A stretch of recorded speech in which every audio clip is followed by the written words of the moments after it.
This idea that you're the best. This is where the power lies. He put hard times on Dusty Rhodes and his family. You know who I am. But you don't know why I'm here.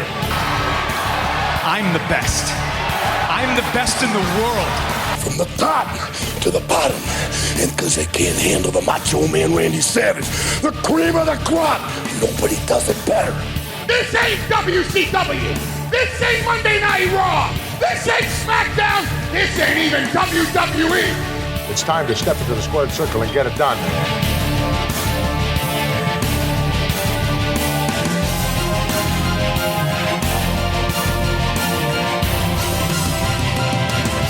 Welcome back, everyone, to Legends and Champions for this week.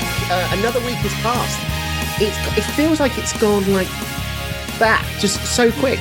Yeah, it just feels like it was only about 10 15 minutes ago that we were just talking about SummerSlam 95. I know, it's scary, isn't it? I mean, thanks for joining us for that show. Thanks for coming back for another one. Andy Evans here, of course, coming to you from the United Kingdom. Joining me, as always, is my broadcast partner. He is the S to the E to the fan. It's Stefan. But don't say bad news, because otherwise he'll say it's Bennett. It's Stefan Bennett. Hello. Yes, it is I. Cool. That was a very disturbing. Do you know what? It feels just as hot as it was on last week's show. And maybe that's because we're recording this 15 minutes after last week's show. But yeah, welcome back, everyone. It's much appreciated that you're joining us. And Andy, unfortunately, when he could do with the week passing before we recorded again to go over his escapades from the evening before, that's not the case. So he's not had to do one show. He's at 2 shows today. Yeah, Andy's hopefully gradually starting to feel a little bit better. My poor head. In the break, I will admit, in the break, I did go downstairs, grabbed a cold drink, which you can't see on camera, and had a couple of paracetamol. So hopefully it's going to kick in. And what, I'm here. My wife has gone shopping, and my daughter's with my mother-in-law. And I said to Stefan, right, we'll kick off at 10:30, right? We'll be back. We'll be on. We'll be live. We'll be recording at 10:30. And poor Stefan's messaged me on Facebook going, I'm in, where are you? And he sat in the lobby because my mother-in-law turned up and I couldn't get rid of her. I was like, go away, I've got to record, I've got to talk about a wrestling topic. But anyway. Your mother-in-law became the waitress from the night before. She's got a 7 in her age, but it's not 17. I can guarantee you that. Make sure you've checked out last week's show to actually know what we're talking about right now. Oh dear me. Anyway, how have you been in the last 15 minutes? All right. Hot, hydrated myself. Looking forward to getting into this one. I mean, you could have. It's a new show. You could have worn something different. You could have changed your clothes. I know, right? I'm actually thinking about it. To be honest. Yeah, not on camera, please. Not. Oh God! I'm joking. I'm not stripping, so don't worry. Just be glad you can't see him. That's all I'm going to say. See, if he was co-presenting this with Nikita Lyons, for example, and so she started again, Andy, see, he's wiggling his eyebrows up and down. See, do you know what I mean? Do you know what? I don't know if it is discriminating. No, it's having good taste. I don't know. Touche. I don't know anymore if it would be Nikita Lyons. Oh yeah, he's Andy's thinking about having an affair on Nikita Lyons. Yeah, but I can't work out who. What? I can't work out who because Julia is, amazing. Yeah. But, I'm quite liking Blake Monroe, Mariah May. See, I'm careful with this one because I've obviously worked at the same promotions as her back in the back. See, I say back in the day like it was a very long time ago. It was only like 2 years ago. Oh yeah, she's done amazingly. She's done amazingly well. 2-3 years ago. Yeah, she's honestly, it's great. I mean, I'm not sold on the name because Blake Monroe was the name of a well-known adult entertainment star. Apparently, why do you think they've done it? Well, yeah. But yeah, if by all means, if that's your, I'm not saying she's not a beautiful woman. She absolutely is. But for me, it's just a bit like, it's better than Mariah May. The name is better than Mariah May. No, I don't see it. But then again, I'm used to her being Mariah. She was Mariah May before she was in AEW, so I'm used to her being Mariah May. I mean, it's very difficult. I know. I can't remember if it's Mitch or Dimitri, but I know one of the two have got a thing for Nikita Lyons, and she is an amazing woman. She's talented. She's talented. I mean, if she can stay injury free and that she could still have that's not a dig. I'm just saying, if she can stay injury free, I think she can. The sky's the limit. I think she could go really, really far. Injury 3 from 3 minutes ago. If you can do that, yeah. But I know what you're saying because this is the thing where I'm always sort of debating, and like you talk about Nikita Lyons. See, for me, for years it's been Alexa Bliss, and then I look at Rhea Ripley, and I look at Stephanie Vaquer, and I'm just thinking I'm sport for choice. Rhea Ripley is and this is a really weird conversation to kick because I'm actually quite looking forward to doing this one, unlike last week's show.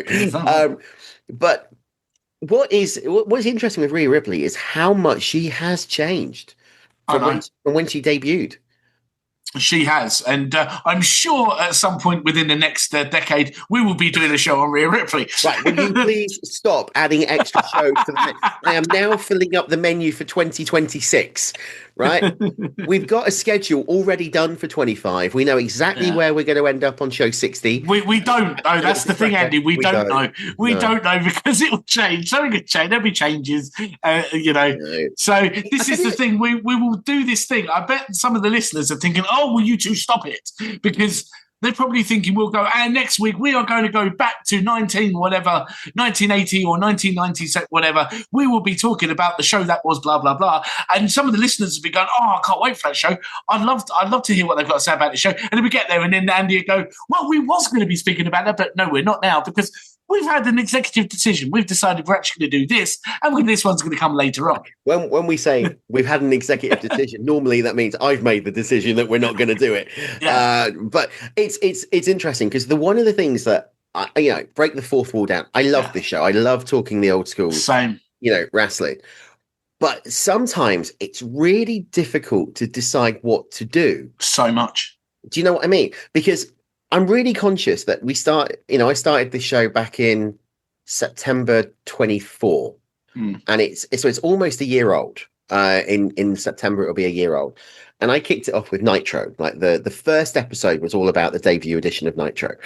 And then I shot myself because I went, why didn't I just wait and do that one in September? Because then it would have been 30-year anniversary of Nitro. And instead I've done it on the 29th anniversary of Nitro.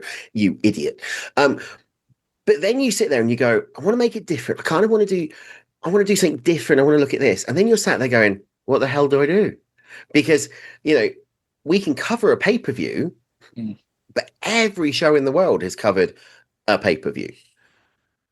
And then, so we've done things like we've done things like the greatest factions. We will be doing the greatest factions. We will be doing things. But there are so many different ways you can go, and it's trying to keep it entertaining for you guys.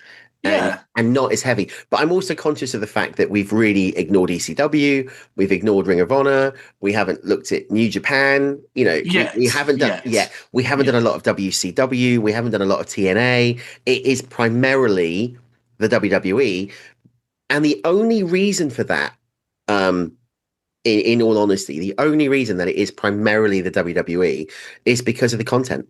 And because of the availability of the content.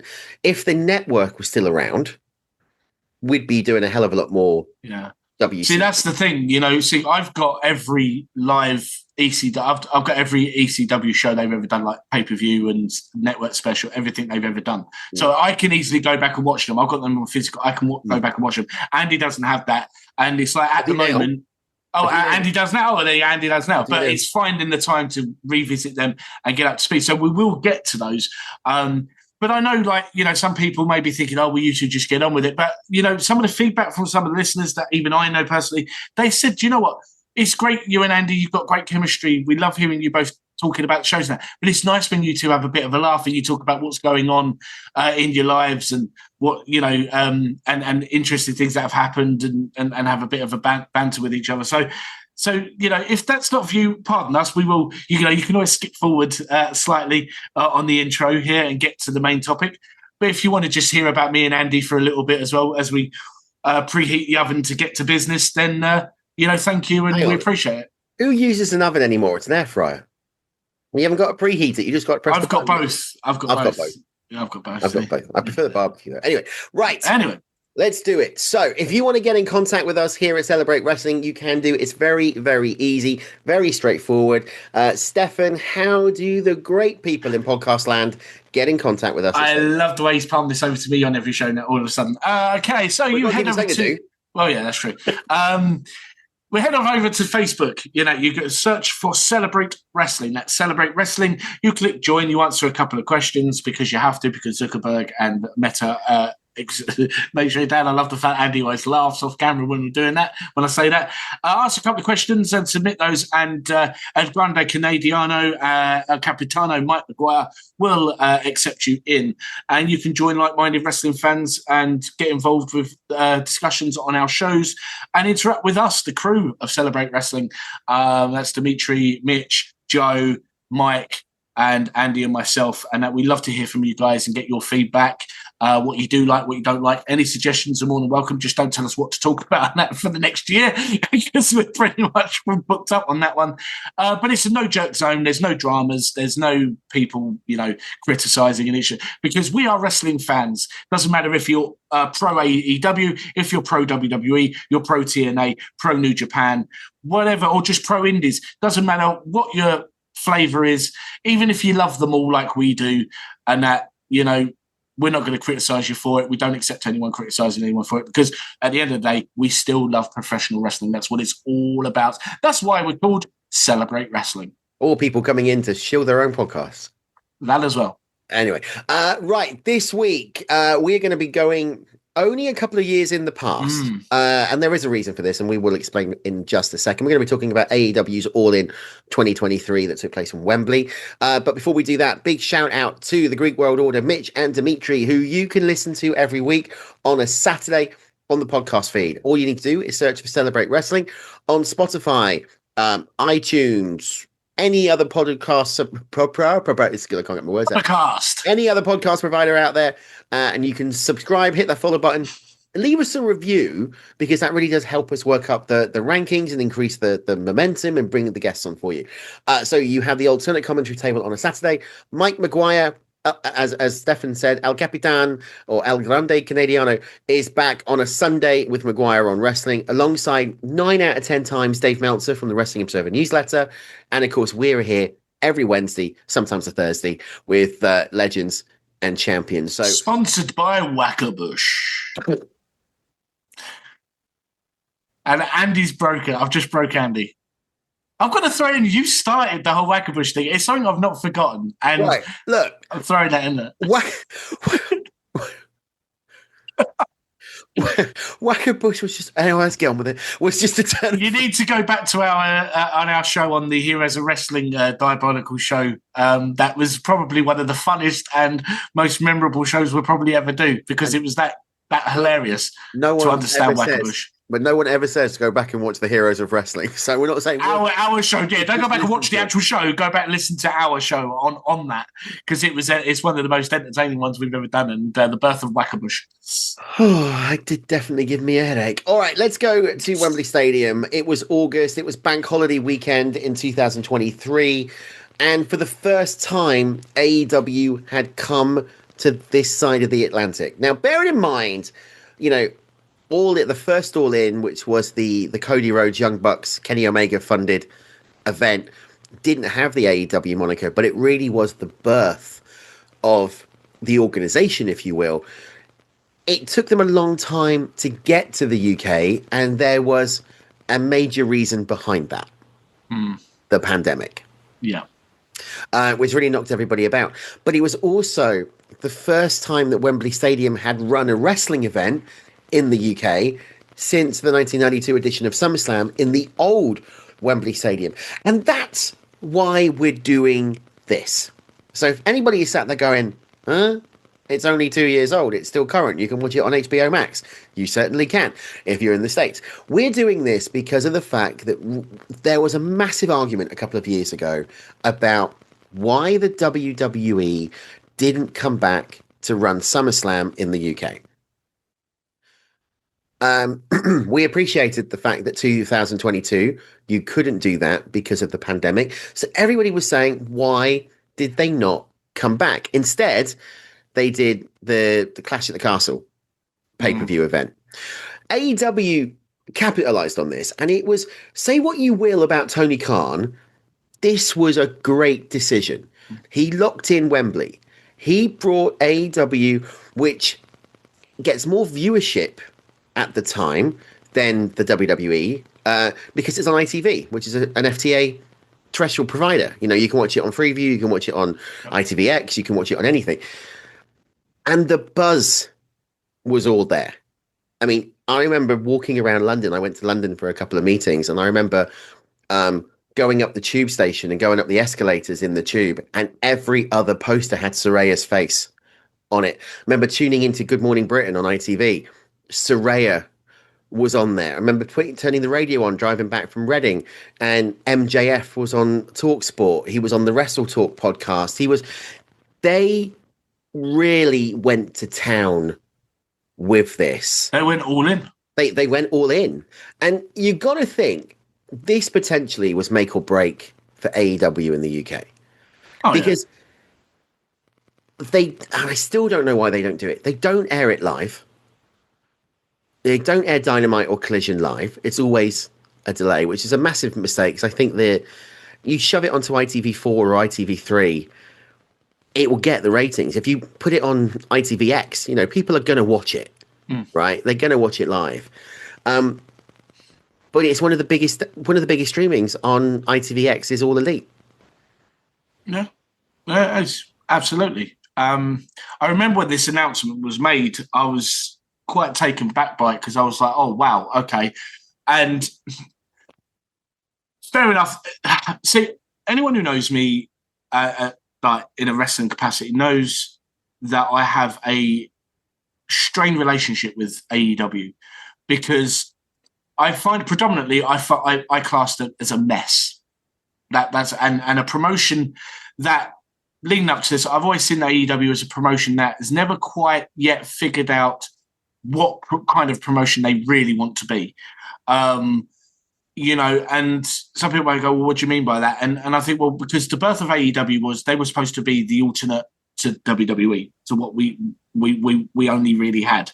And they have done that to an extent. However, I argue the fact that I think sometimes they focus a little too much on what WWE do and put spotlight on that by criticising it, making fun of that, or replicating something. I think where it's kind of like, look, you were supposed to be an alternative product.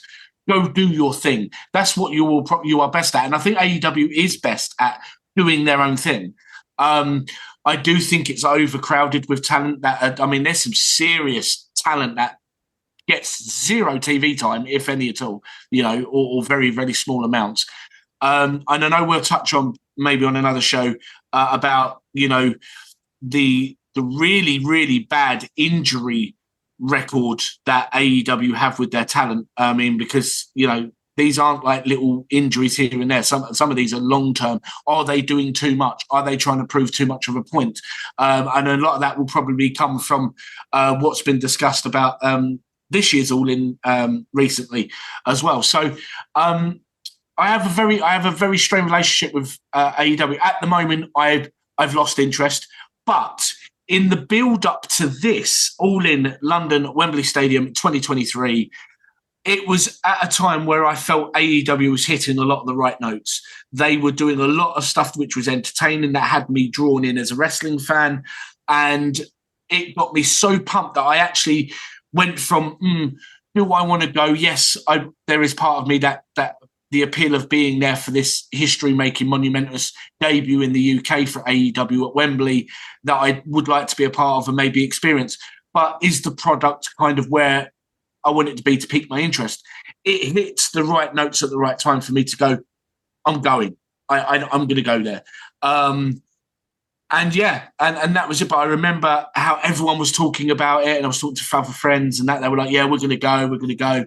And and I snapped the tickets up, and I actually got as this went on, and the card started to get announced, and that the more pumped for it I got, because I actually thought this is going to be a very, very, very good show. I mean, I was kind of similar to you, because we were doing TSC at the time. Yeah. And I remember we did the announcement about All In coming to the UK, and oh my God, they killed Andy! You bastard! To Jim Ross call that is. Sorry about that. And I remember we were doing TSC and we talked about it, and the announcement came out, and there was a buzz there, but there was also a massive sense of, oh, what's this going to be like? Because, you got to think, Ring of Honor had come to the UK many a time. New Japan had come. They'd done Global Wars with Rev Pro. But it always was a niche audience that went to those shows. Yeah. And to sit there and fill out an 85,000 seat arena, which doesn't even get fully sold out in an England game, is a monumental task. And I remember saying to you on the show, this is either going to be one of the best experiences ever, or it's going to be one of the worst. Yeah. Because how bad is it going to look if they have to tarp off Wembley Arena? Yeah. And then the other thing you have to contend with is the UK weather, right? And as we know, luckily it was a beautiful day, but it's an open air arena. Yeah, absolutely. And do you want to be sat there for 4 hours getting soaked? No. I mean, I wouldn't mind at the moment with the way the heat is at the moment. Well, I mean, it's hotter now than what it was back then. I'll give it that. But the one thing about this that they really did do well was they sold a lot of it as dream matches. And we did have a couple of really good ones. But again, the problem with AEW, even back then to a degree, was they spent so much time focusing on this event that a week later or 2 weeks later was All Out. Yeah. Yeah, I think I do always think All Out is too soon after. Yeah, well, luckily they're not going to do it, are they? They got the forbidden, got the Forbidden Door show. But what I'm saying is, they spent so much time promoting that All Out, I think, suffered. All Out was a cracking show, and I've got both of them, All In and All Out. It was a great show. It was a great double header, if you will. Yeah, but it was a lot to kind of get your head around, and then you suddenly think, oh my God, we've just done All In. Now they're going to start the build for All Out, and it's going to be very quickly put together. But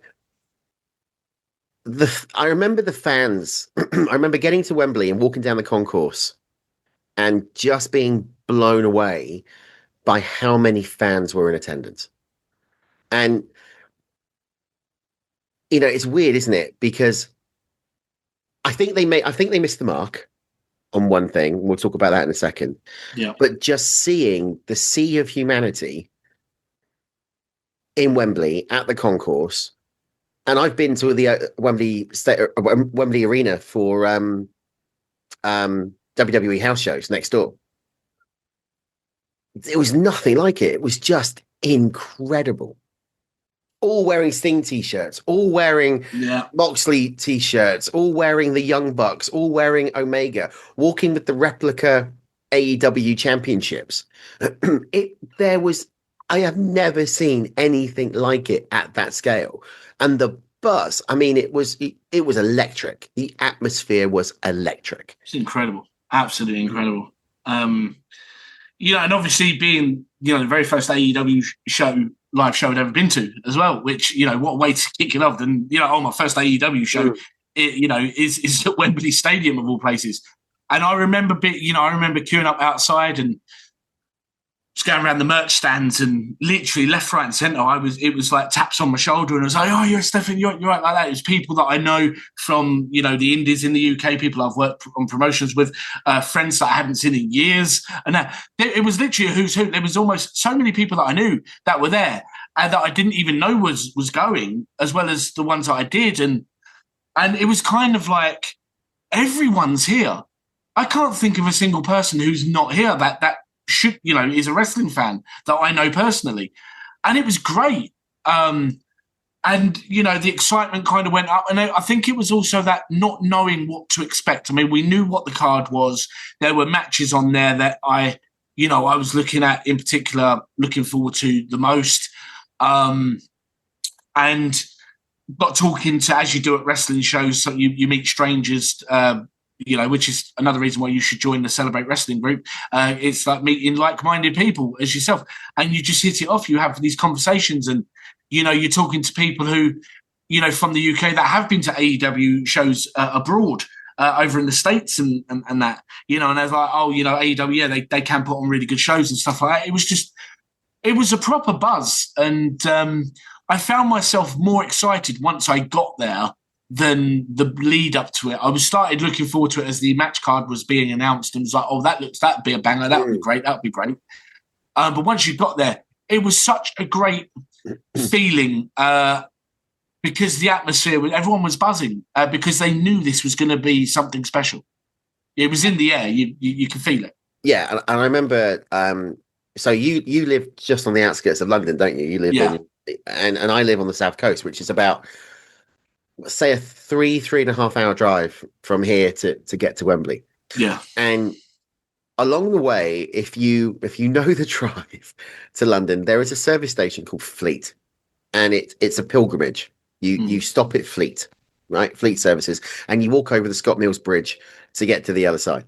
And I remember pulling up in the car, and I did a video thing, and I looked around, and you could see the sea of AEW shirts. And I think at that point, before I'd even got to London, I realized the impact this was going to have and the reach this was going to have. And then when you came home and you stopped, we stopped at Fleet again to grab something to eat, that hangover of still seeing them, but this time seeing a different buzz, seeing people going, how brilliant was that, right? And, and chatting to other wrestling fans while you're trying to grab a sandwich in the supermarket. For once, it felt, and I know this is really weird and it sounds really stupid, it felt like a wrestling family coming together. Oh yeah, it doesn't sound silly at all. That's exactly how you describe it. It's exactly that. And it was also a historical moment. Not only was it the first one non-WWE, and no one expected them to draw over 70,000 fans, but it was the first wrestling event in over 30 years at that stadium. It had, because obviously this was now sandwiched between the two WrestleManias I went to. So obviously 2022 Dallas, 2023 All In Wembley, 2024 WrestleMania 40, and then I also went to All In last year as well. And it had, when you were outside the stadium and you're just talking to people and the excitement's building, it generally did feel like you were in the queue waiting to go into a WrestleMania. It had that big time feel. And, I know some people may just laugh and go, yeah, that's nothing like WrestleMania. No, it's not. WrestleMania is, the thing with WrestleMania, if you do it properly, it's almost a week-long thing. It's a drawn-out thing. It's a big experience. Like, there's nothing like it on earth. But for on the day, it felt like you was queuing up ready for one of the nights of WrestleMania. That's how it really felt. Yeah, and I don't disagree with you with that. I think this is the closest we're going to get to WrestleMania, I think. Despite all the rumours going around that Sadiq Khan is trying to talk with WWE and get it, unless they want to pay the money, we're not going to get it. Well, right? the country's skint, isn't it? Apparently, essentially, we're broke as a country, so I can't see that happening. But, so unless, and would I go to WrestleMania? No, Andy, I wouldn't, and I'll tell you the reason why. The ticket prices, even in 2023 for All In, were not bad. Yeah. They were pretty. Yes, if you went and got to ringside, you were paying over £2,000. I just actually had a look. I'm not going to Forbidden Door this year. I'm not going. But I just literally in the interval, like between recording last week's show and this show, I had a look at the ticket prices for the available tickets at the moment. They're as little as £87. Yeah. Like, it's very similar. Like, they've not changed. They've not upped all their prices since they debuted this All In at Wembley. And I know Forbidden Door's at the O2 Arena in London this year, but yeah, that's essentially they've not changed their ticketing margins. No, they've kept it as. So I bought my ticket and my ticket was 25 quid, and it was in the bleed seats. And about a week before, I was talking to someone, and they went, "Go on to Ticketmaster and have a look." And I actually managed to change my ticket and got one much better, lower down, overlooking the entrance ramp. So I'll show you with some pictures so you can see it. Yeah. But the end, you could see the ring, and it wasn't like you were in the gods and all you could see were these little speck. You could see the talent. And the bro that I was sat in, to the right of me, the Knights were sat, and Mercedes Moné was in that stand as well. So you can see where we were in relation to the ring. And I just remember sitting there going, this shouldn't be 25 quid. This should be. No, but sometimes they do as well. Sometimes I know it can be a bit of a risk. Sometimes if you wait till like the day before or actually the morning of the show, the ticket prices sometimes will crash right down because people just want to get them sold and get the numbers in. Sometimes that's the best thing to do. So when I got there, so I'd left early to get up there because I wanted to get up, soak in as much of the atmosphere as you could, because you didn't know if you were going to do it again. We didn't know if they were going to do this again. Should have had an idea they were going to, but we didn't. And I went to the all-you-can-eat buffet place, right, at Wembley. Because I was like, sat there thinking, I'm actually bloody starving. I haven't eaten anything. Yeah. I don't think I'm going to get anything for dinner tonight because, I'm going to watch a pay-per-view, then I'm going to come home. I remember being sat in there, and again, we talk about this sea of. And the woman on the door, when I walked in, she went, "Oh, not another one." And I looked at her and I went, "What do you mean?" And she went, "Are you here for that wrestling show?" And I went, "Yeah." And she went, "Oh, God." And walked in. Every table was filled. Every table had a Sting t-shirt or an Omega t-shirt or kids running around with the Sting masks on and singing theme songs. Right, the staff are like, "What the hell is going on?"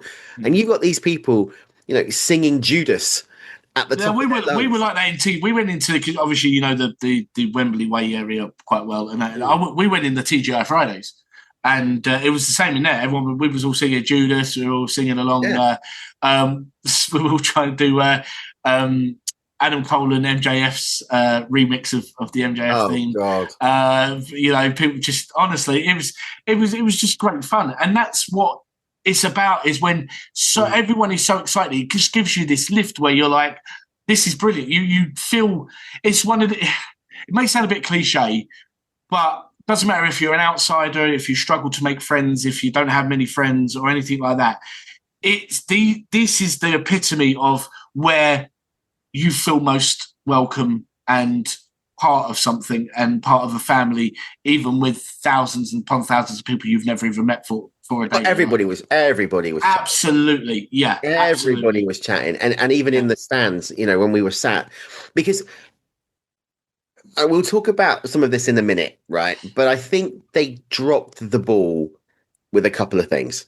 Mm-hmm. One, they dropped the ball with the layout. Yes. The layout wasn't good. I didn't like the fact that the whole entrance was on the floor. They didn't have a ramp that went up like they did last year. I think maybe they might have learnt from that, but it was just completely flat, which was the only annoying thing was because when everyone on the floor seating stood up, you could barely see the wrestlers come out the entrance. You could see the Tron screens, but you couldn't see as every wrestler was coming out until they sort of hit the ring because everyone was standing and kind of blocked the view there. That was the only downside I found with that. But you're right. I think the layout was the layout was weird, and I think the screens were in a weird position as well because when the sun hit, you couldn't see a thing. No, I know people who were sat in the cheap seats. Yeah, that we couldn't see anything, and that kind of takes the fun away from it. We had a similar. It was quite funny because when I was at WrestleMania in Philadelphia last year, we had this moment, and I think it actually comes across on the actual show, like when you watch it back. There's this big chant of turn off the lights because they had the lights, and they literally were blinding everyone. You couldn't see, like, it didn't, not us. Not at WrestleMania, but the same thing happened at Wembley All In last year, and there was this big chant of "Turn off the effing lights, turn off the," like that, and because then we couldn't see. They had they were showing all the ads on like the big screens, like behind. You couldn't see it because the lights were literally just blinding you as well. So yeah, I think they should have taken some precautions to make sure that these things didn't happen. The other it wasn't thing, the best layout. No, but the other thing I think they missed the trick with was doing a WrestleMania. So there is no doubt this was WrestleMania for All Elite. Oh, 100%. Right? Yeah. So they would have made an absolute... And they learned for 2024, but they would have made a killing if they'd brought Dynamite and Rampage over. Or Collision wasn't around at this point. No. It was Dynamite and Rampage. If they'd brought those over, but if they'd done some sort of fan interaction, a bit like a Starcast, whatever it's called. If they'd done something like that, can you imagine how much they would have raked in? Yeah. Because it would have sold out. Oh, 100%. 100%. I remember though, because we went there, as I said, went to TJ Farrell's, whereas last year we got down there. We were at Wembley way by 7 a.m. That early. We had breakfast and we went into Box Park, and they had some stuff going on in Box Park because we wanted to get there to make sure we got a seat in there and whatnot, a decent seat. And there was good fun in there as well. And big props to a lot of the Progress wrestling guys there that worked there and did a good job. It was. I remember seeing the videos, almost like the little mini vlogs that you were doing in 2023 and that.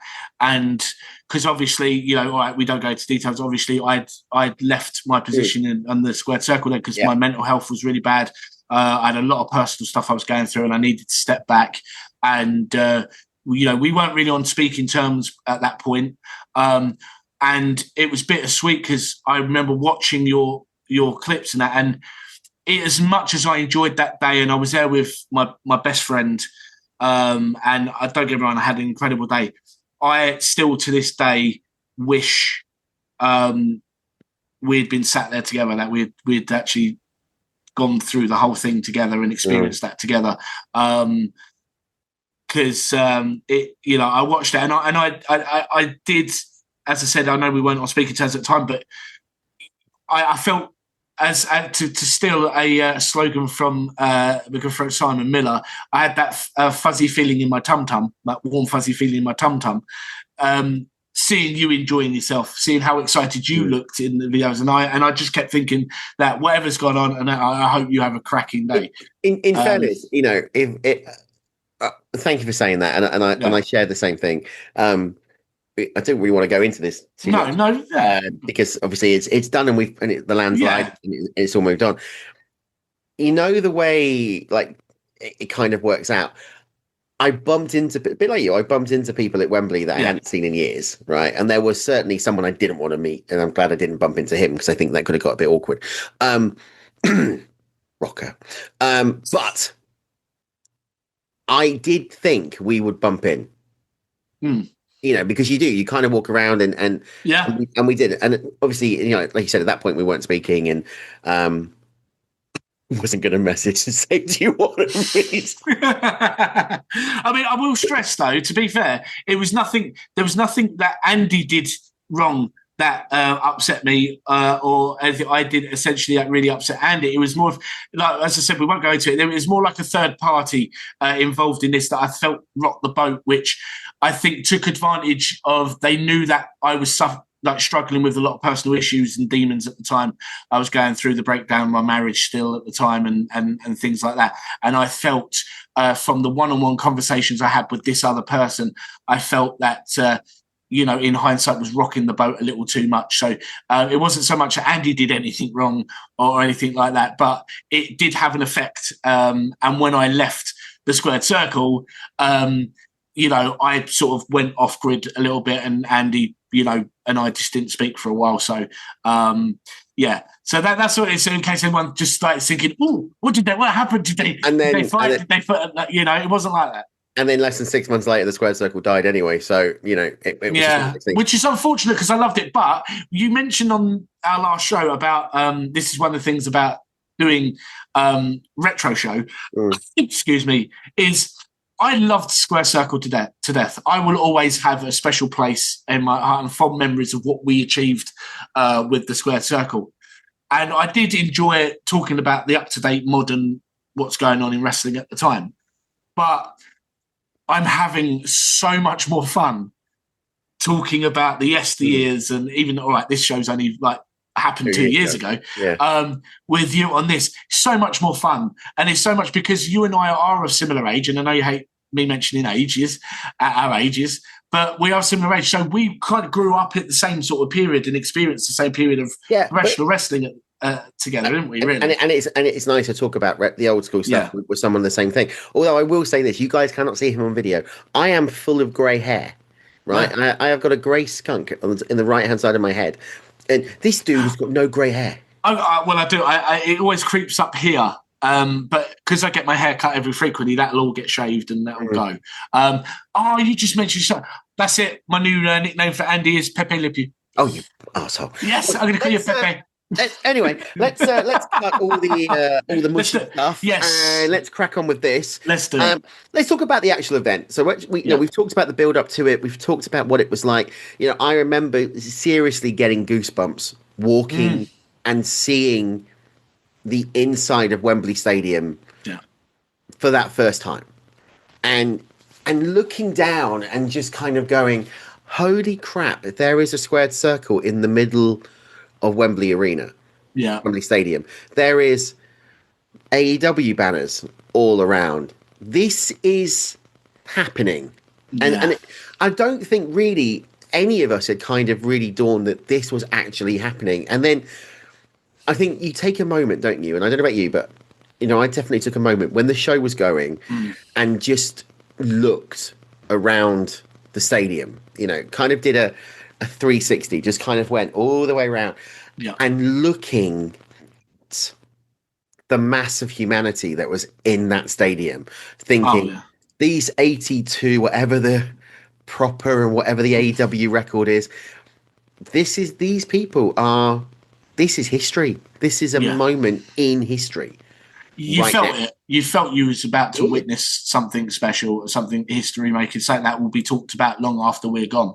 And you know, it had that. And I remember because it was a very strange, like the pre-show was very strange because I remember there was a big brawl in the ring. Paul White of Big Show came out and straight away, like, you're like, oh, it's Paul White. It's Big Show's out, you know. So that what they did do a good job with on the pre-show is on the build up to the actual show. This is something I really applaud them for. AEW knew how to get the crowd already revved up because they had stuff go on. They didn't just have it it was dead silent, people just coming in and, you know, and just occasionally maybe have, All In will begin in 20 minutes or anything like that. There was nothing like that as such on its own. There was always something going on.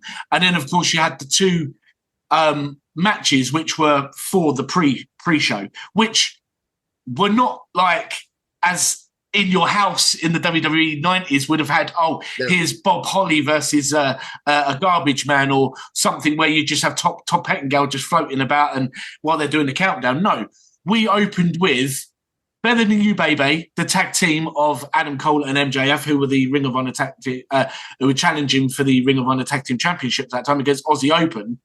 And I remember the moment Aussie Open's music hit, everyone's doing it, Aussie, Aussie, Aussie, like that. Wembley straight away, boom, just went full speed. And they didn't stop. No, they didn't. It just didn't. So it was on from there. But they're 4 hours or however long that pay-per-view was on for, including 0 hour. Yeah. The crowd, they were not silent. There wasn't a moment where there wasn't a chant going. No. And this is why, because as you said, this was kind of being built up to be like a show, a card full of dream matches and things like that, which to an extent, depending on people's opinions, it kind of was. Now, this is where WWE struggle with WrestleManias and some of the pay-per-views when we talked about booking the balance and that, where you have matches with barely mid-carders and that really they're insignificant matches that are filler and that. This didn't have a filler match all the way through. And this is why it was just give it to everyone from 0 to 100, and it hit 100 early on, and it didn't barely come down past 95. No, it was up there. And that's a credit to AEW, to be honest, because they could have done the easy way out. They could have gone, we're going to do a card that's going to be like a typical WWE UK card. Glorified house show. Yeah. But they didn't. No. You know, they went out there and they went all out for All In. They did. Do you know what I mean? I mean, looking at the card now, so let's run through the card. I also want to touch on the fact that they did a great Jeff Jarrett segment in 0 Hour as well. Yeah. I mean, he is just, he's a legend. And there was a lot of backstage stuff going on that we didn't know about. No, we didn't until after. Yeah. So, you know, the show opens up, as you said, with Aussie Open facing off against Better Than You, Baby, which was a great tag team match and really kind of highlighted how good the main event was going to be. Yeah, I mean, I was pumped. I mean, I love MJF, and I've mentioned so many times, I'm a big Adam Cole fan, and I'm devastated that, you know, there may be a chance that, you know, we're still waiting at the time of recording the outcome, more news on Adam Cole.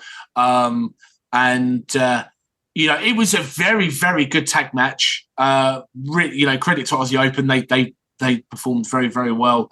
But to have Adam and MJF win, knowing that they're going to be opponents in the main event, just sort of just sweetened things up a little bit as well, didn't it? Yeah, it was weird, you know, because like I said, you know, we spoke about Adam Cole a couple of weeks ago. Yeah. You know, I did some stuff with him on the Total Wrestling show back in the day, and to see the guy in person was, you know, fantastic. He is honestly. I know I say it a lot, and I probably sound like broken record. No, honestly, Adam Cole is one of the sweetest, genuine, real nicest guys you'll ever meet. But you look at this card, right, and not only is it, and we've used the word history making quite a lot today. It's not only history making; it's iconic because it's also the last appearance of CM Punk. Yeah, in AEW. Who would have thought? He kicks it off against Samoa Joe for this Real World Championship, and this takes you back to the glory days of Ring of Honor. Yeah, and you know, Meltzer gave it a 3.5-star rating in the Meltzer ratings, but this was just what a way to kick it off. I know. Because we'd already come off 2 cracking matches in the pre-show. To open up All In, you have got the best in the world CM Punk with the Samoa submission machine. Yeah, and we didn't know that, as you said, there was a lot going on backstage. We didn't realise how significant that little small time period between the second pre-show match, which was Hook defeating Jack Perry for the FTW match in a championship in an FTW rules match, to then the actual official opener, CM Punk defending the real World Championship against Samoa Joe, and then that would be it. We didn't know what we would ever see of Punk again until he showed up at War Games at Survivor Series. You know, a good while after. So, I mean, if you get told CM Punk, Samoa Joe, World Championship opener, people are going to be like, "Oh hell yeah, I'll have some of that, please." And obviously, the reception for Punk was very mixed. I remember the boos and the footage. Yeah, the footage I got picked that up quite well. I at the time I still was a CM Punk fan, but I felt very much similar to Hogan. Didn't like the way he was carrying himself sometimes, and I mean, how can you hate Samoa Joe? I mean, Samoa Joe's just legendary. I mean, the minute Joe comes out and the UK crowd starts, everyone's just Joe. Wembley, yeah, absolutely. And it wasn't a short match, you know, it was about 14, 15 minute long match, something around about that. And it was a very, very good opener. And this is just one of those almost like Tony Khan going, "Oh, you enjoy that? Would you like some more? Have some more in bucket loads." And then what did they do? Bullet Club Gold versus the Golden Elite. Guns up. My favourite wrestler in the world, and I still, right now, it's still, even though, I still think he's not having the best time in AEW. Switchblade Jay White. Yeah, he's been injured. He recently came back from injury. He's kind of a face now, I think. To be honest, I don't think they know what to do with Jay. No, this is the thing. This is one of my big problems with AEW is I just think they don't know what to do with certain people. But Jay White, Juice Robinson, and Takeshita. And that against the Golden Elite. I mean, it's just, Adam Page, Kenny Omega. I mean, what?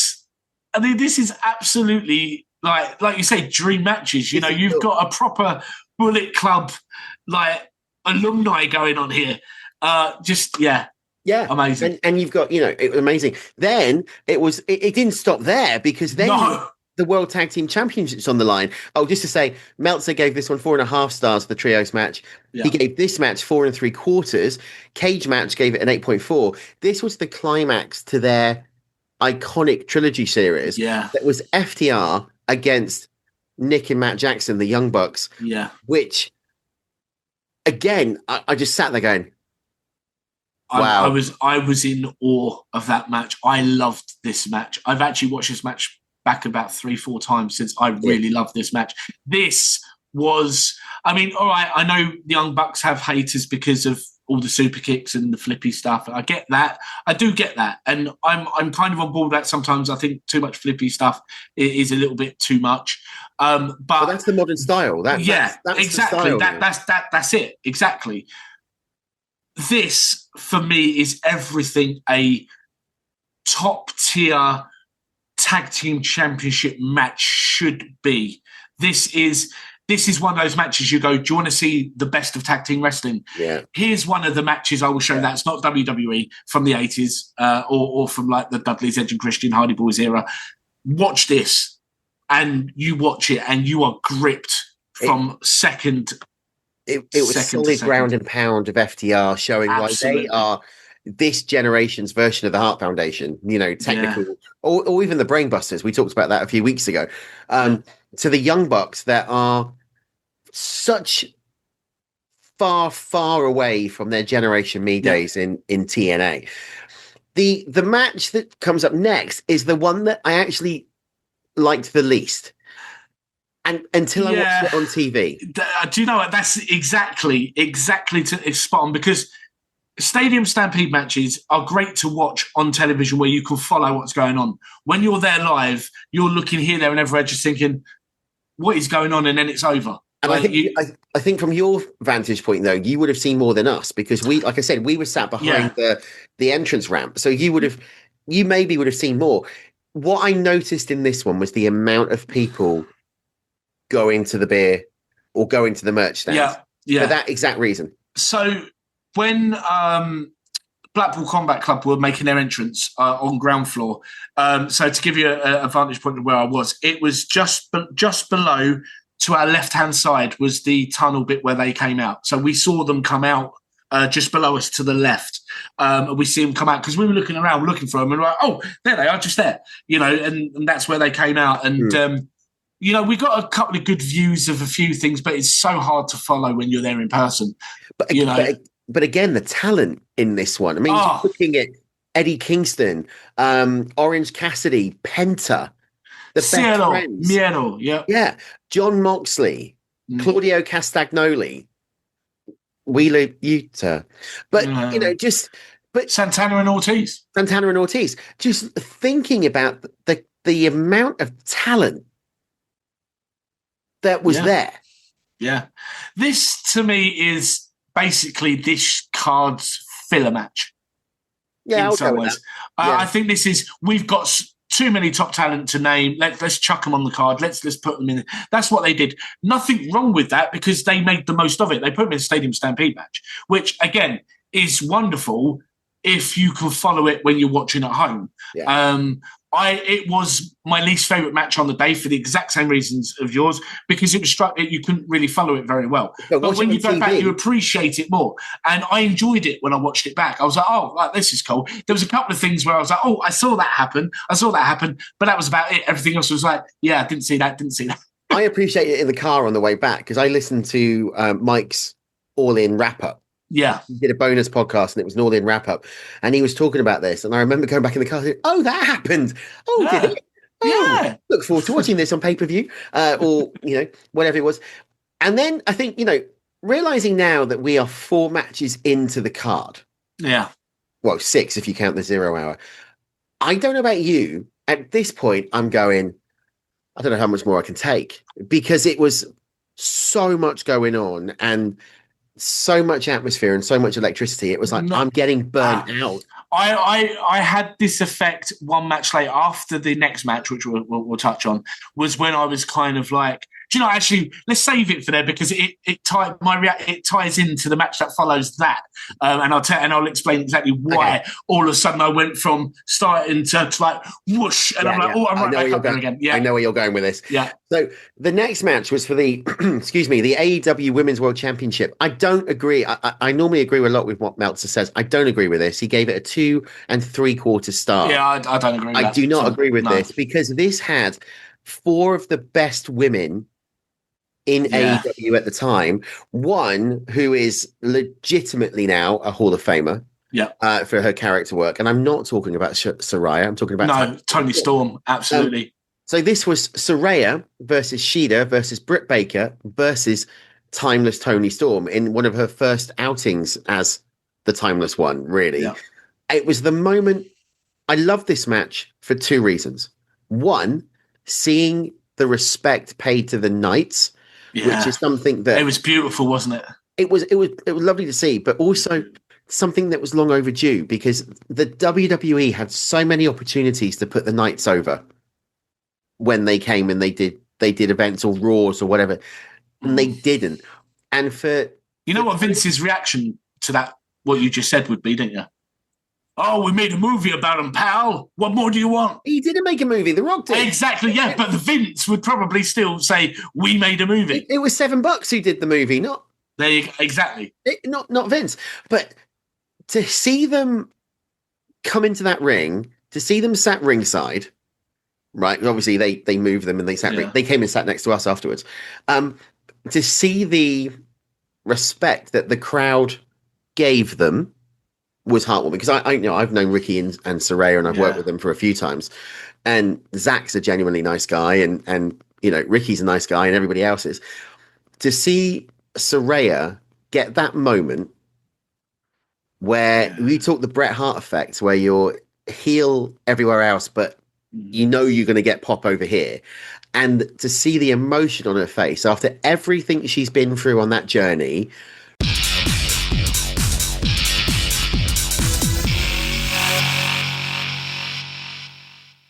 Biting down hard, a great defense for the lockjaw, obviously. And now Saraya, the spray paint into the eyes of Toni Storm. Oh my God! Oh, the nightcap. 1, 2, 3. Now this match. AEW Women's World Champion.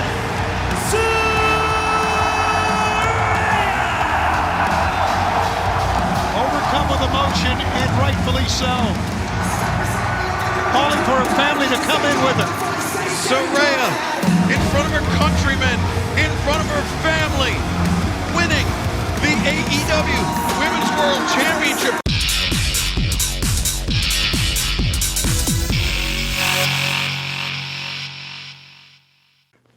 That was the which is another reason why you should check out her autobiography if you haven't. I mean, we've covered that. I mean, it is amazing. It's a few weeks old now, but she did a sit down with Chris Van Vliet on Insight, and it again, brilliant. Rule Breaker is a great podcast as well. Do you know? There's only one thing about this match I really, really disliked. What? It was too short. Oh, great! It was too short for that amount of talent in that ring. It was too short. For me, give me another 5 to 10 minutes. I would have been more. I would have loved it. I've got no issues with the women that are in here. No, but the only one I would have changed would I would have made it a triple threat, and I would have taken Shida out. Yeah, but she was champion going in. Yeah, that was the only downside. I like Shida. I really do like Shida. But and I'll admit this, when Saraya won, you had a tear in? I didn't have a tear in me. The tears weren't in my eyes; they were down my face. Yeah, I was so happy and pleased for her, because that, for me, as you said, everything she's been through, and I know people out there still mock her and they critical, and I just think, you're just disgusting people. For me, it was a way of saying, these are your people, this is your country, your family are here, like you said, treated like royalty. This is a crowning moment for you. This is your moment. Yeah. On the biggest moment of AEW to this point, at Wembley Stadium for the very first time. Yeah. In your country, this is all for you, and you are. We're putting the title on you, and to see all the reaction of the fans, the reaction of seeing her and her family embracing in the ring, I couldn't hold it in. I couldn't. And honestly, I would have loved to have just been able to have just got into that ring and just given a hug and just say, do you know what? It's very seldom where you say to someone, do you know what? You deserve this so much, when they really do. And she really did deserve that. And I was so pleased. Couldn't say it any better myself. Yeah. Right. We're going to go to a quick commercial break. We'll be back in just a second. The alternate commentary table, ACT, brought to you by the Celebrate Wrestling podcast feed. Listen, it's Mitch, it's Dimitri. We got this little pod thing that we do every single week where we talk about the week in wrestling and the way in which we do it from the other side of the railing. Right, Mitch? I like that. We're coming at it because we love it. We hate it. The alternate commentary table, ACT. Download it anywhere where you're getting your podcasts. Sure. And we're back. Andy, joined by Elmer Fudd.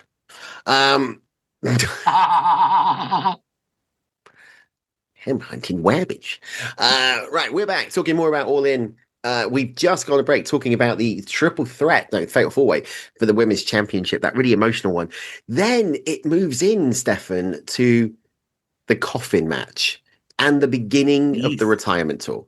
Right. So this, as I mentioned earlier, this was where I was saved from really starting to sort of wind down.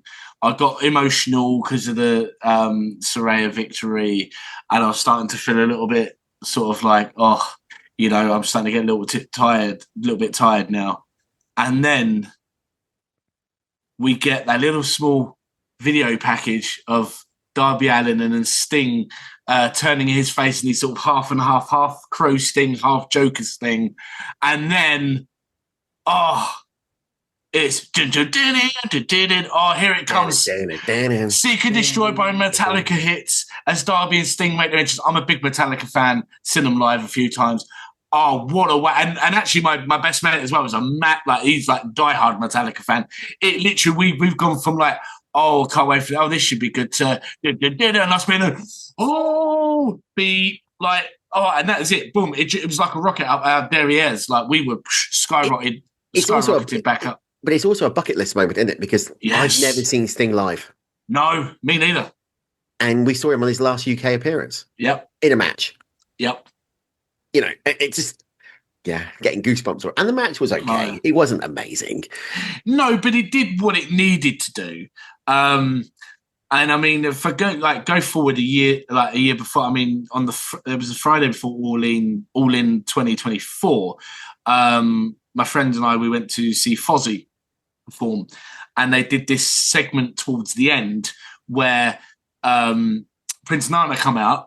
And everyone just sort of erupted, and he just started doing started doing the dance, which everyone in the crowd was doing, especially like seriously overweight men that look like they're in their 50s with caught. So not a pretty sight. And then Swerve actually comes out, and they do the whole song before Swerve does a duet with Jericho and Fozzy, which was actually really, really good. And it was a great night as well, which geared us up for All In 2 days later. This, obviously, we didn't get Swerve, we didn't get Fozzy doing the gig. They did do a gig, but it wasn't, apparently it wasn't as good as what it was the year after. But I like Swerve Strickland anyway. I make no bones about that. I really do actually like Swerve. And then you got Christian Cage, who, do you know what? Christian, when obviously he kind of was just sort of like, just there in WWE sort of towards the end of his second, like his return and all that lot, and then he's gone. I really feel that AEW is one of those AEW success stories of a veteran, where they've kind of gone, because we've seen it as well where other veterans and that they've gone to AEW, they've done okay, and it's kind of like, they've just done what they've done. But with Christian Cage, it's really given like a new lease of life. The whole father type gimmick and how brutal he's been on the mic, which we didn't even know he had in him, because we was only ever used to, apart from when Christian was a face, in his heel runs he was just Captain Charisma, just this little bit of arrogance and all that, I'm great, and which is very generic. But they kind of turned that up to 11 in AEW with what he's done, and it wasn't a great match, and again it was kind of like filler because it was the farewell tour of Sting. But you needed it. You need it. We just come off the high of that fatal 4-way, and then we were going to go into the next match, which was an even bigger high. Now Meltzer gave it 4.25 stars, which is it's fair. It's fair. It was a great match. I really enjoyed it. I mean, it was great seeing Sting. It was great seeing Darby Allin. I'm not a massive Swerve Strickland fan, but I am a Christian Cage. And again, that was 2 bucket lists. I've never seen Christian perform live, and I wanted to. So to see, I'd seen Christian. Actually, I think, I don't know if it was the last time, but I remember the first time one of the first times I saw Christian. It was at Butlins. It was SmackDown. It was SmackDown when WWE used to do their annual trip to not Minehead, was it? Yeah, it was Minehead. Yeah. And Christian went against a straight edge society leading CM Punk. Christ, that was a good one for Butlins. It was. Well, the main event was Big Show versus Kane, and Kane was the World Heavyweight Champion at the time. And it was. But what was really funny was that CM Punk interfered in that main event, and Big Show laid him out with the punch, the weapon of mass destruction punch. And Punk sold it so well that when they were all, everyone was getting ready to leave and they were all starting to clear out, Punk was still laying unconscious, and he did this thing. They actually were carrying him out, almost like they were literally carrying him out, like not like arm round, like dragging him up. They were literally carrying him out, and he sort of did this. Punk did this thing with a couple of fans where he sort of lifted his head and sort of did this little wave, like put his head back as though he'd lost consciousness. It was great.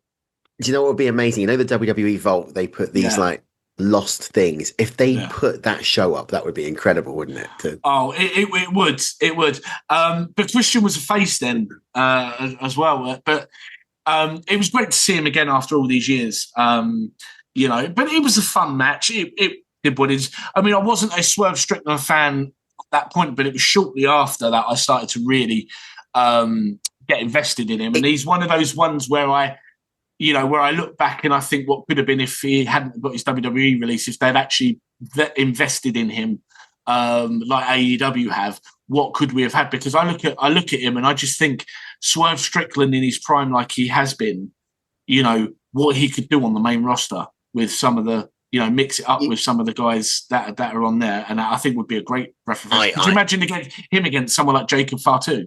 Oh God, yeah, it'd be amazing. But I mean, I'm a fan of Swerve Strickland now. I think the world title run did him the world of good. Yes. And the program with Adam Page, really did help him. But he also needs a good tag team partner, which is what the next match is all about. Because do you remember the top of the entrance ramp with Jericho and Fozzy coming out? Yeah. And they did Judas. I have to say, I loved the interaction of being able to sing Judas, but Jericho sucked that night. He did. I don't know whether he was overwhelmed or what, but it was a little bit lackluster, which is something I definitely felt. And when I watched it back, I recorded the entrance because I was like, I wanted to capture the moment of the crowd and being a part of it. And I tend to, when I go to these big shows, I like to record the entrances from my point of view. So I can always just, at least for the most part, just remember those moments from how I saw it. And, I enjoyed it, and obviously the fireworks are going off on the roof of Wembley Stadium, and it was all great. But his delivery of Judas was very, And I don't know. Honestly, I don't know if it was partly down to he was a bit overwhelmed. Maybe it's because he realised, hold on a minute, not only am I about to wrestle for the first time in Wembley Stadium, but the rock star in me is actually performing in Wembley Stadium for the very first time. It's a double maybe it was him, a mix. Yeah, maybe it just sort of overwhelmed him. I mean, the only person who knows the answer to that is Chris himself, and I'd like to find out one day if that was if that was the case. But I tell you, the goosebumps I had on Will's entrance. Oh, the goosebumps I got on Will Ospreay's entrance. Oh. You've worked with Will before. I've worked with Will before, and I've always been amazed by the athleticism of that chap, and the leveledness of him as well, because he is pretty grounded. Yeah, I mean, the show. He is like, even when he talks and he interacts with people, he is just basically like your typical mate, isn't he? He's like, yeah, bruv, yeah, he is, and he's not. He's a lad. He's a lad. He did a show, and I was working backstage for it, and fair play to the dude. He was with B. Priestley at that point, and some fan, when she came out, had either said something to her or done something. I can't remember what it was. I hate those fans. We had to calm Ospreay down. I mean, we ejected the fan and got rid of him, but yeah, we had to calm it because he was going to go. He was ready to walk. Yeah. But then he came out and he was with the Swords of Essex, and he delivered one of the greatest matches. Seeing him like in that intimate setting with only 200 fans or whatever it was, and it wasn't for him. I spoke to him afterwards, and I said, "Oh, how does it feel when you work for like someone like Rev Pro, and then you work for like a little indie, or you go over to New Japan and you work over there?" And he said, "Bruv, it makes no difference whether or not I perform in front of 20,000 fans or 100 fans. You still go out there and put your best show." And he always stayed with me that. Yeah. Yeah, and that's one thing I love wrestlers like that. The ones that they don't care if it's like if you're performing in front of one person to 50 to 100 to 20,000 people. You go with the same mindset and the same objective, which is there are people here that have paid to be here, no matter how small or many they are in numbers. I'm going out there to give the exact same effort and performance as I would, regardless. And I love that about him. I really do. And I really, I wonder what, I know there's a lot of talk over once he's, over the next couple of years, he might start winding down, maybe go back to just doing the indies before he rides off into the sunset with his actual in-ring career. I mean, I don't think he'll ever walk away from wrestling completely. Maybe I could see him as a trainer. I mean, who wouldn't want to learn from Will Ospreay? I mean, come on. Which would be a shame because I know he had the opportunity to potentially go to WWE and he turned it down. He doesn't want it. He doesn't want it. He doesn't want it. Which I respect. I respect that immensely. But he's someone that I would love to see just at least have a run before he went off there. Because I think there is so much talent in WWE where, all right, some of them are not, and it's always been the case with WWE, not quite being used to how they should be. But I just think I would love to see him in there against some of the guys in there. I would love to see him against a Seth Rollins when Seth's not injured. I'd like to see them go against each other. You could potentially, if they actually finally do something noteworthy again with Pete Dunne, to actually have a global audience for him against Pete, as opposed to it being a smaller indie show. It being on the global stage and just say, look, go out there and do it. It's a shame, but I completely respect his reasons and why he won't want to do it. I do, but And I get what you're saying, because I think, you sit there and you think about Seth Rollins versus Ospreay. You think about Ospreay versus AJ Styles before AJ Styles retired. versus Randy Orton versus Will Ospreay would be another one. But then I also sit there and go, actually, it's not the be all and end all anymore to be it's not. WWE. No, he's at the top of his game in AEW. It's going to be, I do think, and this is going off topic, I do think they've missed the trigger with him. I think they should have pulled the trigger and put the belt on him a lot earlier. They haven't done that yet. And I can see, I know he's taken some time off to deal with injuries. When he comes back, I can see him and Hangman going back into a program. And I think Ospreay will defeat Hangman for the world title. I think you're right. I mean, I could see that, that happening 100%. But yeah, I mean, like you said, it's not the be all and end all anymore going to WWE. But I just think that the selfish fan in me would just, these are those, those little bucket list matches that almost dreamlike matches that I just would love to see if it would ever happen. I mean, in fairness though, if he ever did go to WWE, he would be one of the only ones that's done the quad. Yeah, Cody Rhodes is one of them. You've done New Japan, you've done Ring of Honor, you've done TNA, you've done All Elite, and WWE. All right, the 5 if you count Ring of Honor, and Ospreay's done that. I just think I think Ospreay as a performer is higher than a promotion. Do you know what I mean? Yeah. When you can be a Brit going to Japan and becoming one of the most respected performers in New Japan, that says what you can. Yeah. Agreed. I'm with you. I think if he was in the WWE, there would be some stellar matches, but I would be worried about how they would book him. Yeah. The same thing. If he had gone to WWE instead of going to AEW when he left New Japan, I'd be having the same thing, but I'd be saying the same thing about AEW, where I'd be saying, do you know what? I'd actually like to see him do a bit of a stint in AEW before he retires, because there is talent there that I'd love to see him work with. So it's not just, because I'm more of a WWE fan than I am an AEW fan. It's just that, there's so many still talent out there that in different promotions that I would just love to see him work with.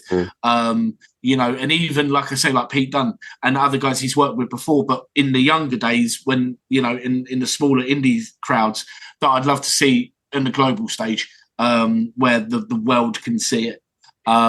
Because I just, it's very rare I say this about someone, but there's something about Will Ospreay that is special. He's a Hall of Famer. Yeah, without a doubt. Famer. And I'm so proud that he's British. That again, he's one of ours. We talked last week on this show, 2 hours ago, about the British Bulldog, Davey Boy Smith. Yeah. And he is up there with 100%. Davey Boy and with William Regal.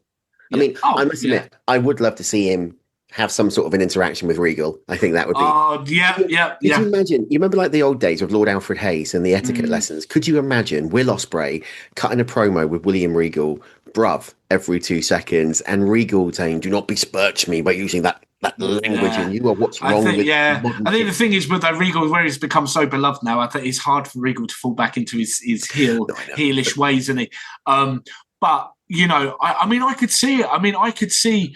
Maybe on like Regal on an NXT or on Raw or SmackDown, and in some sort of program where he can turn around and actually turns around and says, I know someone from back home who is one of the best to ever do this, and blah blah. And if he actually and then announce Will Ospreay, I could actually see it, and then have just Regal at ringside, not as a manager, but kind of as a I don't know, like as a wise man type. At the end of the day, he's had Don Callis at ringside with him. I can very much see it, and I think Regal fits even better for him. It's an interesting. I would just love to see it. You've opened up a can of worms here, because it's very interesting to think if he did sign with WWE, they would not put him on NXT. He would be bypassed to the main roster straight away. Yeah. But there is a match, and it never happened in AEW, but they've got the opportunity to. There's 2 matches I'd like to see in WWE: Will Ospreay, Cody Rhodes, which would be a good one, but Will Ospreay and Ricky Saint,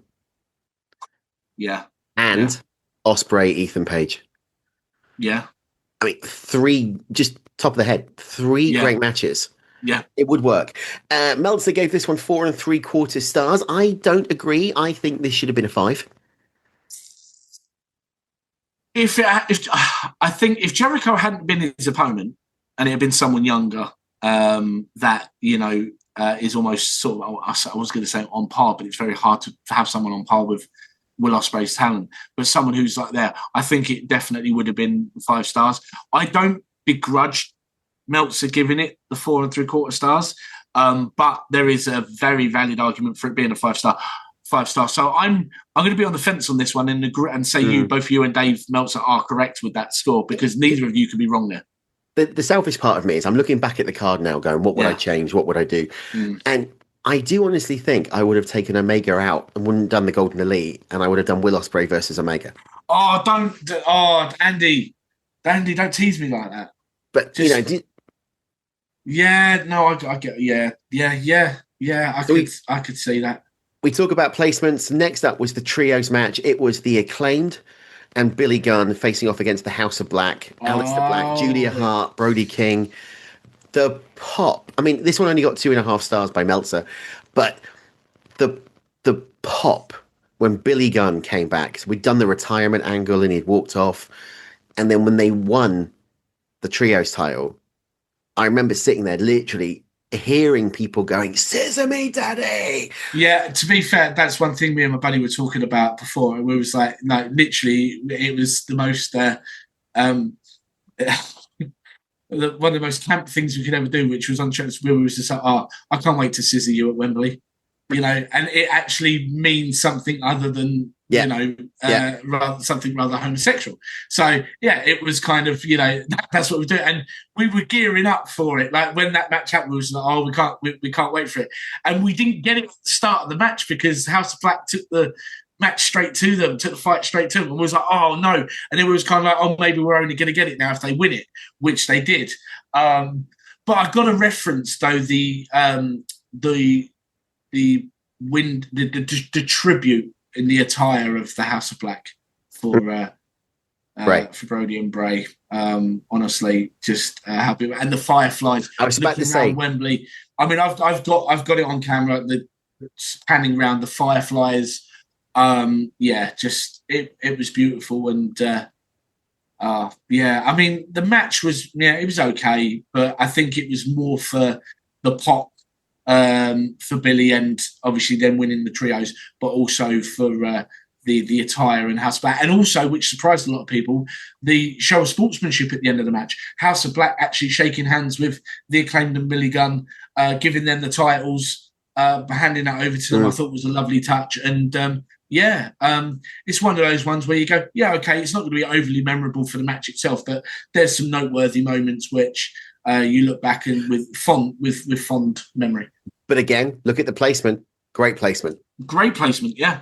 Because absolutely. We needed that little bit of, not filler, but it was a bit of a downwards because this brought us to the main event. They opened the show. They closed the show. The Triple B, Maxwell Waxwell, Jacob Friedman, Adam Cole, for the AEW World Championship. This to me is when the belt meant something. And when gonna be controversial now, when MJF meant something. Yeah, I feel, and this and I'm gonna counter your controversy with a comment of mine. I think MJF's outgrown AEW. I think he's done everything too soon, like too early. He's done everything too early, and that's nothing against MJF. That's nothing against AEW. It's just one of those. That's how it's panned out. That's how it's worked out. I do think, there's only one place MJF. I think it's inevitable one day. I think it's inevitable. But he's tied in. He's tied in on a long-term contract, though, isn't he? He is, but do they really mean anything these days? There's always, a way. But I think it's Khan is not going to let him go because he is still one of the most associated names with AEW. Of course. But I mean, great entrance. I loved MJF's entrance, coming out to the orchestral bit and everything before he takes that. And I loved it, the reaction of the crowd. I mean, I was popping left, right, and centre for this. And I love that moment where he's sort of posing. He sort of like bends the ear towards the crowd, like because he's eating up that pop. And it's great because It's just, I loved this whole Adam Cole MJF program. I loved every second of it. Everything from whether it be they were joking around doing their dance moves, like the dance offs, to the segments they were doing, like in bars and activities together, like showing this bromance that they had growing. The kangaroo kick. The kangaroo kick, with the moment when Adam Cole surprises MJF with the new entrance theme, and MJF's like, "Oh my god, this is amazing!" And I loved everything about it. I really did. And I look back on this kind of sad that it ended when it did. Obviously, it was always going to come to an end, but I was enjoying it so much that I didn't want to miss anything. And this was at the time where I was tuning into AEW every week because they were in a really good place, and it was, for me, where they were at their best was during here. And I'm going to say this, and you may agree with me, you may disagree with me. This match reminded me very much of the Bret Hart-Roddy Piper WrestleMania 8 match. Oh, great comparison. Where, especially with the teasing of, shall I hit Adam with the belt, that sort of moment where Piper had the ring bell, should have done like that. Mm-hmm. It reminded me of that, but it's unfolding, and I felt, whether that was intentional or not, I felt that was, at the very least, a very good tribute to that Roddy Piper, Bret Hart. It's funny though, isn't it? Match. Because it's a really good analogy, that one, and I think I hadn't actually thought of it like that, but you are right. Yeah. There is a throwback to that match. I remember sitting in the crowd watching this one, going, "This is it. This is." Did I care who won it? No. Right. I couldn't give a toss at this point because both of them. I loved them both at the time. Yeah. They were They were the MVPs of AEW at that point. But there was a part of me that was going, "This is it. They're going to pull the trigger. This is it. We're going to see a new AEW World Champion, and it's going to be Adam Cole." Yeah. And they didn't. And there was, I don't know if the crowd turned at that point, but you could sense there was slight disappointment in the air that Cole didn't win it. But at the same point, that was kind of superseded by the fact that MJF retained and we got a classic. Well, my experience of the day from what most people were talking about was, yes, they did. The majority of people that spoke to and people around us mentioned they believed that Adam Cole was walking out as AEW World Champion.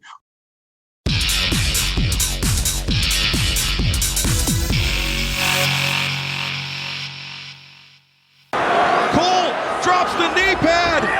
Boom! No official. Let's get someone out here. Doesn't matter how long this cover. Ref is. Max is out. The ref is moving a little. Bryce Remsburg now finally starting to stir as he crawls. He's crawling. He's going to make the pinfall. Oh my God. That's one. The referee's hurt. That's two. Max is still out. Whoa! Wembley Stadium is on its feet. Wow. How the hell did MJF kick out again? Watch this low blow by Roddy. Roger Strong out of nowhere. And then watch this shot right here. Back to the knee, exposed knee pad down. Still not able to capture the win. And Roderick Strong just threw the AEW World Championship title belt at MJF. He's screaming, "Do it!" He threw it at Cole, saying, "Use the title on MJF." I'm your best friend. Do it. Do it. Do it, Adam. I'm your best friend. Roddy said, "I'm your best friend." And the shirt that Cole wore for the entire match now comes off.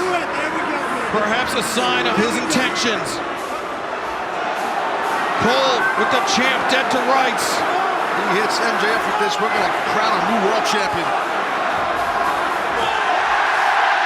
I think that's a mistake. Roddy's pissed at Adam Cole. And Roderick Strong walking out on Adam Cole. Get out of here.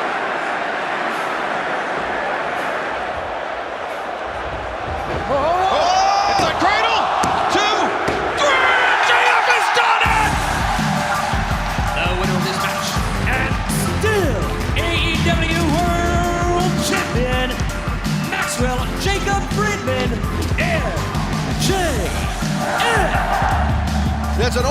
on an old expression, no good deed goes unpunished. That fits Adam Cole right now.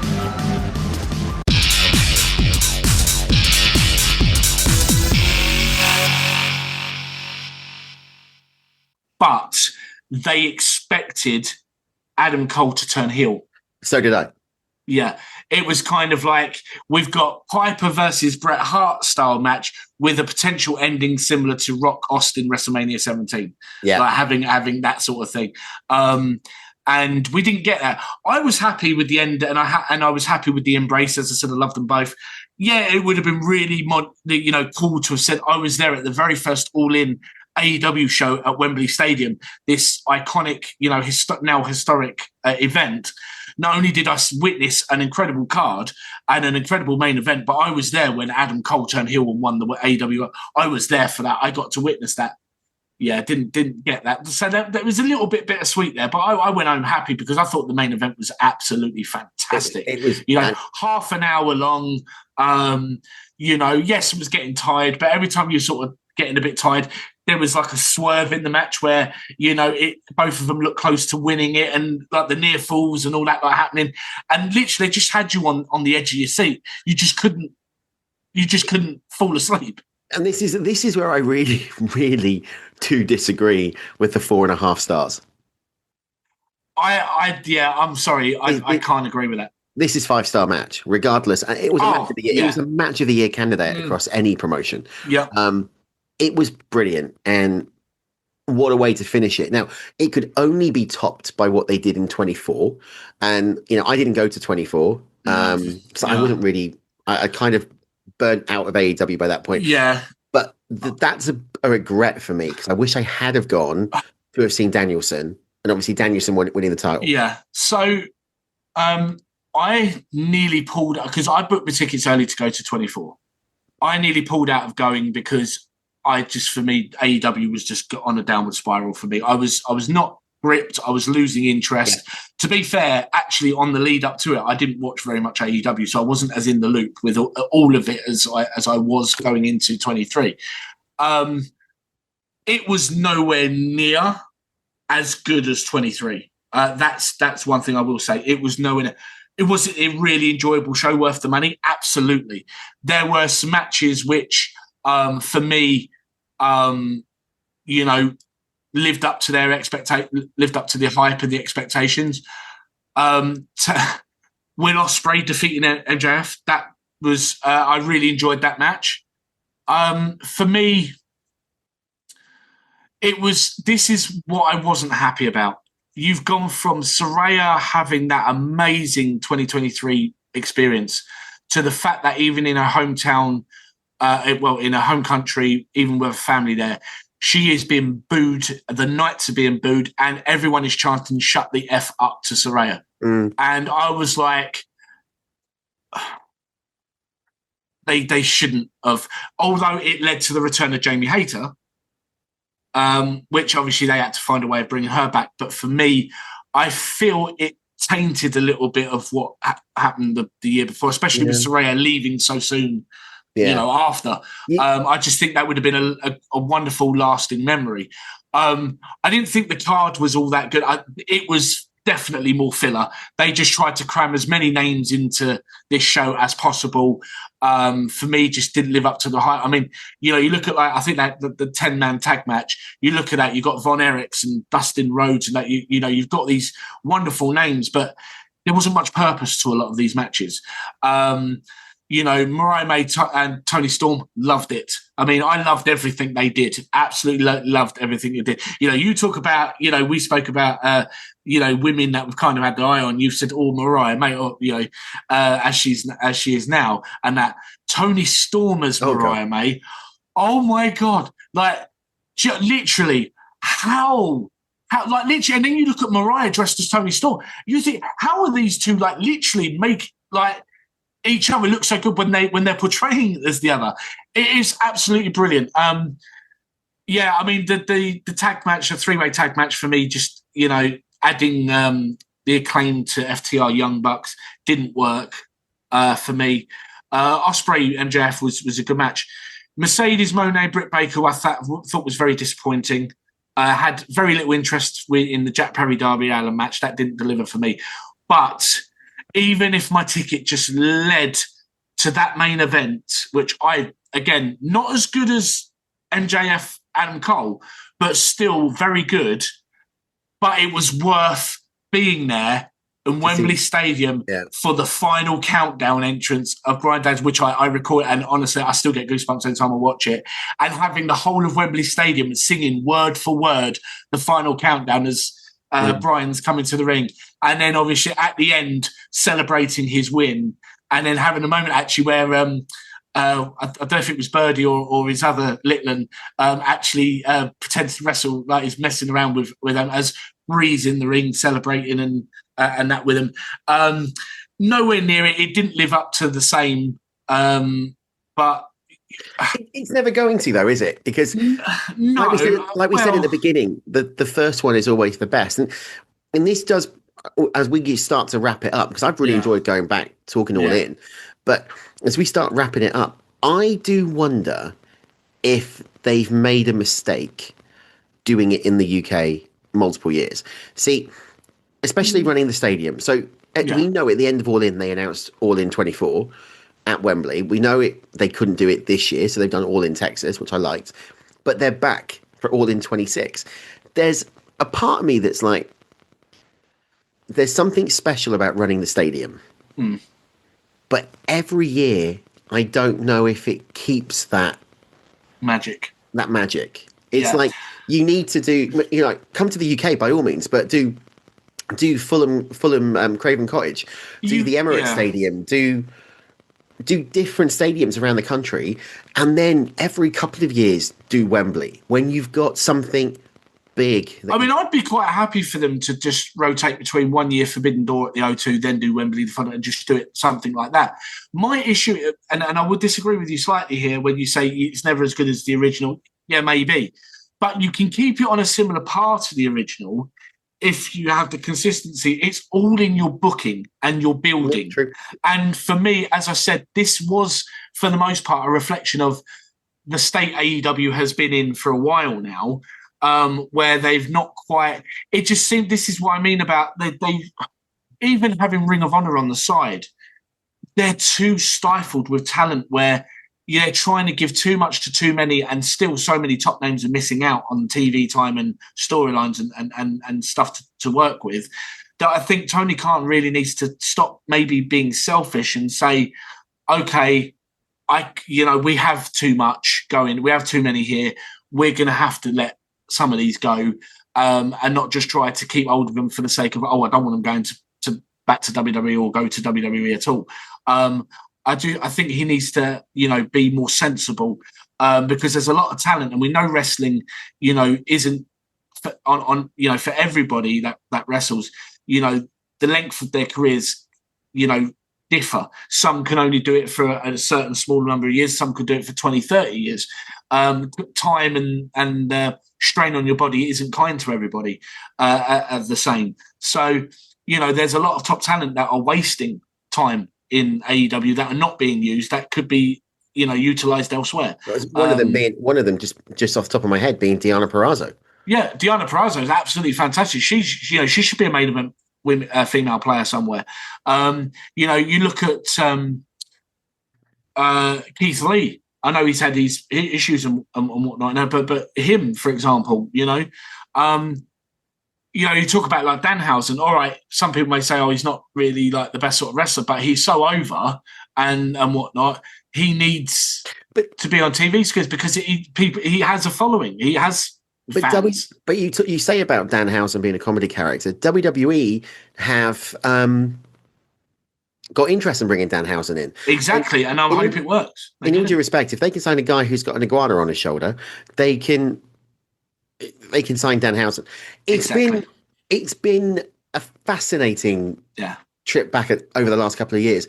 What interests me, though, and we won't know this until August 2026, is with the current state of AEW, what the viewership is like in the UK, but more importantly, what that gate and what that turnstile numbers are going to be, because there was a significant drop between Wembley and 23 and 24.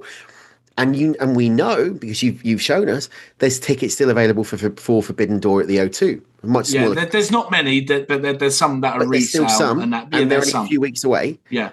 What is August Gate 2026 going to I'm like? going to put you on the spot. I'm going to put you on the spot, and I'm going to say this to you, and you're probably going to think, "Oh, damn! Did you have to do this to me?" And that. I'm gonna put you on the spot here, and I'm going to say, All In Wembley Stadium, August 2026. Let's go. Okay. Let's do it. Let's do it. Let's do some side reporting from there. You up for it? Yeah. I'll sort the tickets out. We'll go. I'm not spending £2,000 on tickets though. So as if you know. I'll sort the tickets out. We'll go and we'll bring legends and champions to Wembley Stadium and see if we can get some on people's opinions. We'll be Celebrate's live correspondence from the UK. Yeah, we'll bring it to Celebrate Wrestling. We will be Celebrate Wrestling's on location. Renee Young and she'll be back in WWE by that point. And Kathy Kelly. You can pick whichever is which. So yeah. Well, Renee Young is the more professional one, although Kathy Kelly is the more attractive one. So I'm kind of caught in a rock and a hard place here because out of the pair of us, I am the Adonis. Or Pepe Le Pew, as you bloody call me. Pepe Le Pew. Right, that's it for this week. Thanks for joining us as this look back into All Elite, All In 2023. Very different to what we've done before, but I think it's been enjoyable. And actually, give it a couple of years, and this is an old school show. So, you know, it's... By the time we get to All In next year, 26. It will be. Yeah, it will be. But what's interesting, though, is when you do these shows, and it's all right looking back at them on, you know, the pay-per-views that have gone that we've watched, but it's a different perspective when you're actually there because you can bring the emotion in and you can talk about what it meant to you and everything else. And that's a bit I've really enjoyed about this show was kind of, I haven't watched it in a while. So even just being able to go back and kind of remember what the feeling was like and how bad the buffet was. It's just one of those things, right? But that's it for this week. No more Legends now. We're going to go off the air in just a second. We're coming back next week, though. I made it sound like we weren't going to do another show because we are doing another show. Next week, we're back on the SummerSlam track. This time, we're going to go to 2002, which was the championship win for the next big thing, Brock Lesnar. And we talk about double main events, unsanctioned match. Triple H, Shawn Michaels. Can't wait for that one. Looking forward to it. We will see you next week. Until then, for Stefan and for me, we will see you. Actually, no, we can't go yet. So this Saturday, listen to the alternate commentary table on Maguire and Maguire on Wrestling on Sunday on the Celebrate Wrestling podcast feed. Follow us on social media at Celebrate Wrestling. Answer a few questions because that's what Meta tells us we have to do. And Mike will let you in. But we are a hashtag. No jerk zone. Oh. I asked myself a question the other day. I went, Self, what should I be doing next week? And Self went, listen to Maguire on Wrestling. What Self is very wise. I got Self in. I almost forgot to bring Self in. Oh, that means I'm going to have to get an extra ticket for Self to come to Wembley with us. He's all right. He's cheap. That's right. He'll go in my bag. It's right. cheap. Bloody hell. I didn't know we was taking Sonny with us, but anyway. Too soon. Yeah. Right, that's it for us. We'll be back next week with more Legends and Champions. Until then, so long, farewell. See you at the matches. Bye-bye for now.